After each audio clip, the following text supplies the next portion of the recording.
Hello there students, this is Ma'am Dea and this time will be your English time. Welcome to my English class.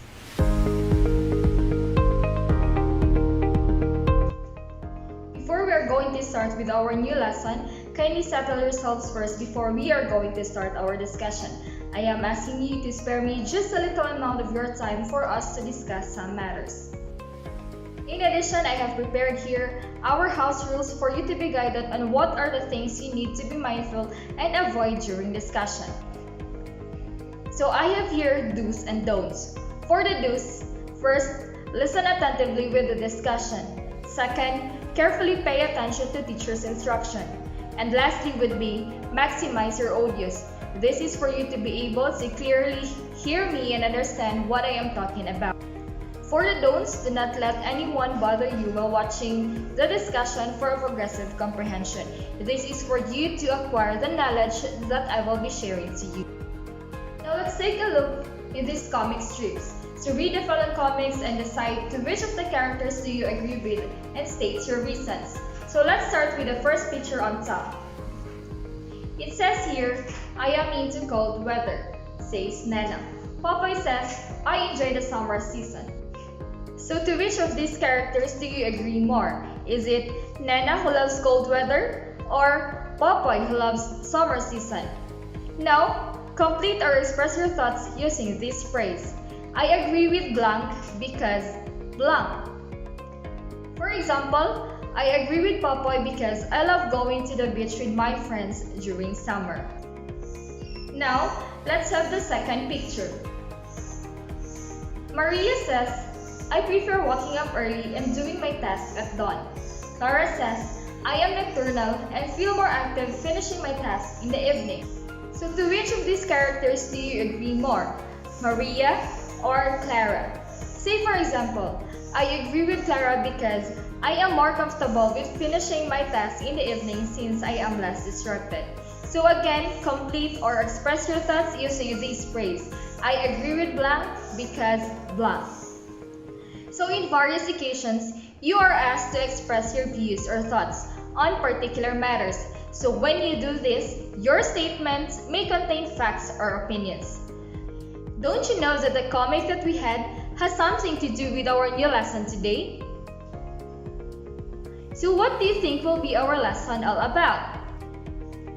To truly grasp the lesson that we're going to have today, we will have an activity called Unchain Me.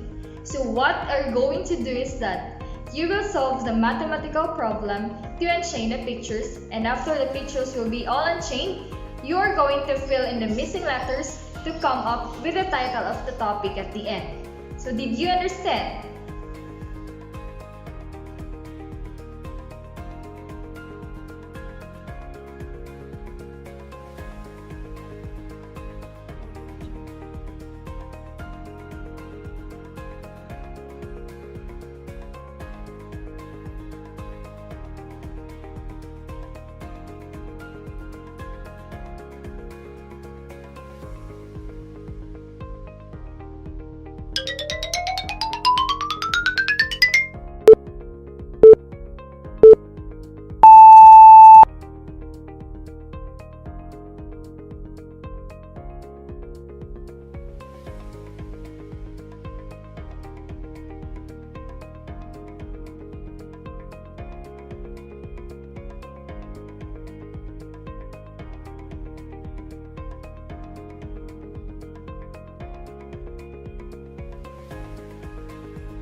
So our lesson will talk about factual information and subjective content. But before we're going to proceed, let us first have our lesson objectives. So at the end of the lesson, you would be able to first, identify the type of information used by an author in giving his or her reasons or evidence, and second, share personal opinion on the ideas listened to. Upon hearing these words, factual information and subjective content, what comes into your mind? Or do you have any idea to what it talks about? Now, what do you mean by factual information and subjective content? Factual information are statements that can be verified or proven to be true. In other words, fact is true and correct no matter what. For an instance, the sun is a star, humans are mammals, living things need air, food, and water to survive. All of those are factual information because it can be verified and there are evidences that supports, right? Meanwhile, when we say subjective content, it involves judgment, feeling, opinion, intuition, or emotion rather than factual information. So it reflects views or ideas that people have about the subjects and topics. For example, your friend says that all ice cream is tasty, they are all delicious. That is her opinion. Because not all ice cream everyone may feel the same way, nor it can be proven to be true. Did you get me? Often, writers will liven up their past with a sprinkling of opinion. Unfortunately, it can at times be difficult to extract factual information from the writer's preferences and biases. Luckily, the language is self-used that often throws up helpful clues in forms of words and phrases that assist us in identifying statements as factual or objective. So first, you just have to ask yourself, can this be proven? Evidences to support factual information that can be easily found in books as well as by searching online using reliable sources of information. Normally, when we cite facts, we use the words like according to, the annual reports confirms, scientists have discovered, okay? Meanwhile, giving out opinions or subjective content, we usually use the words like in my opinion, I think, I believe, is that right?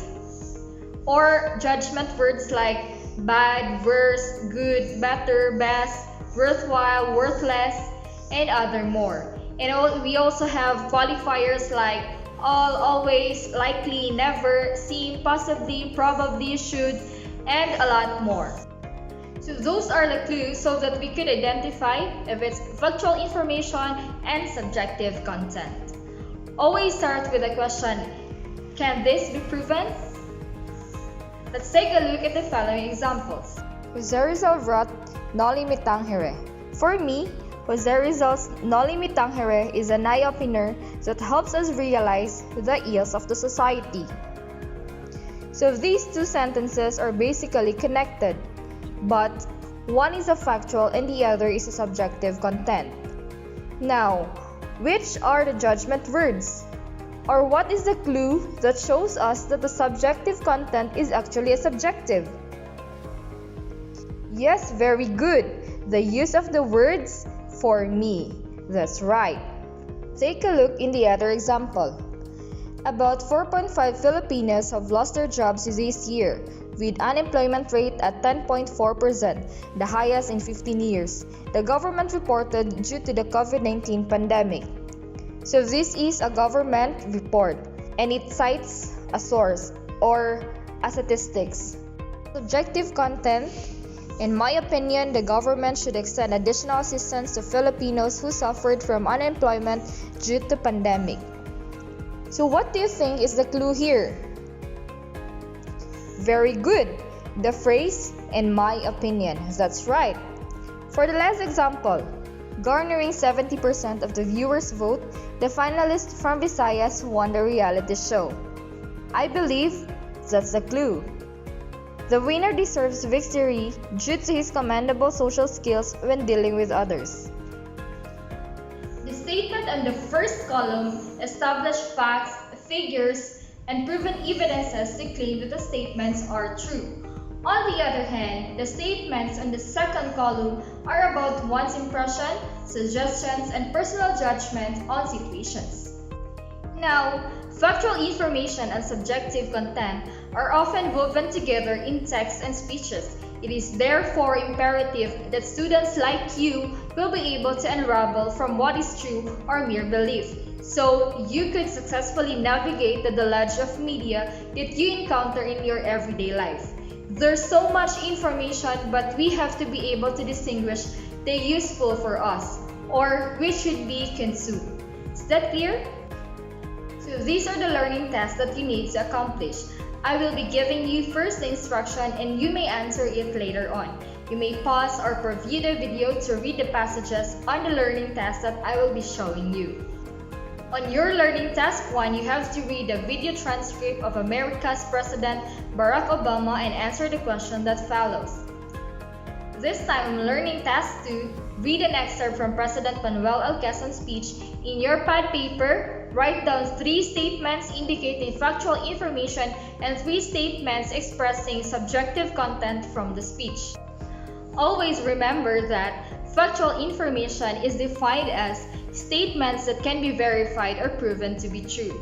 Its indicators are figures or numerical data, results of researches, general truth or established facts.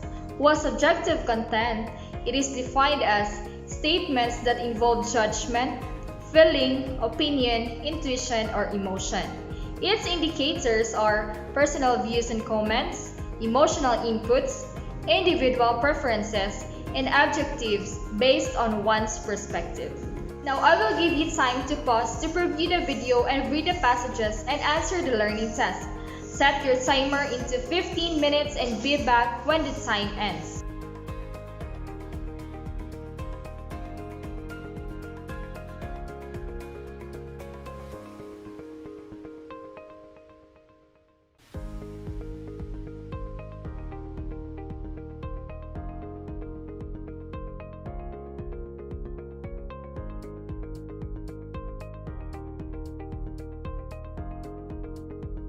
So let's now go to your final learning test.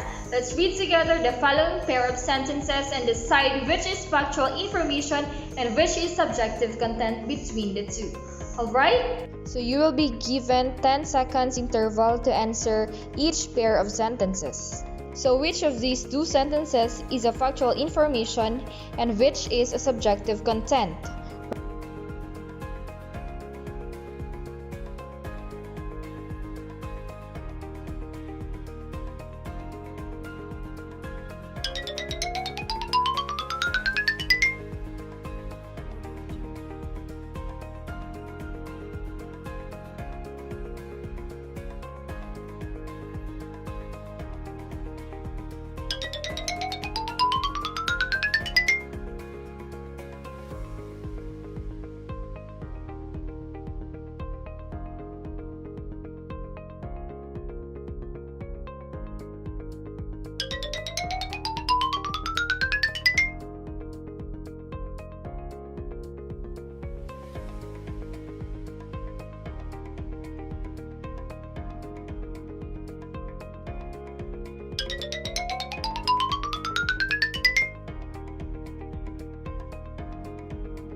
Take a look if you got the correct answers. Write your scores on top of your paper.